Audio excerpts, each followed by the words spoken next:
या सम मध्ये 3 साइन आहेत. पहिलं आहे ते मायनस आहे आणि त्यानंतरचे जे दुसरे 2 साइन आहेत ते सुद्धा मायनसच आहे. या 2 मायनसच्या मध्ये राऊंड ब्रॅकेट आहे आणि ह्या राऊंड ब्रॅकेटच्या बाहेर मल्टिप्लायचं साइन असतं. या 2 मायनसच्या मध्ये मल्टिप्लाय असल्यामुळे हे 2 मायनस आपल्याला काढून टाकायचे आहेत आणि त्या 2 मायनसच्या ऐवजी आपल्याला प्लस लिहायचा आहे, कारण मायनस मायनस हा प्लस असतो. आणि हा सुरुवातीचा जो मायनस आहे तो तसाच लिहायचा आणि त्यानंतरचा 6 ही तसाच लिहून टाकायचा आणि त्यानंतर 10 आहे तो लिहून टाकायचा.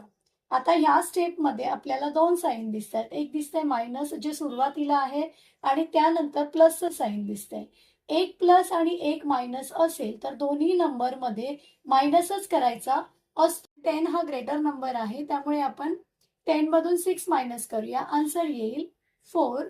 या दोघांमध्ये ग्रेटर नंबर 10 आहे आणि त्याला साइन प्लस आहे. तेच आपण फायनल आन्सरला लिहून टाकूया.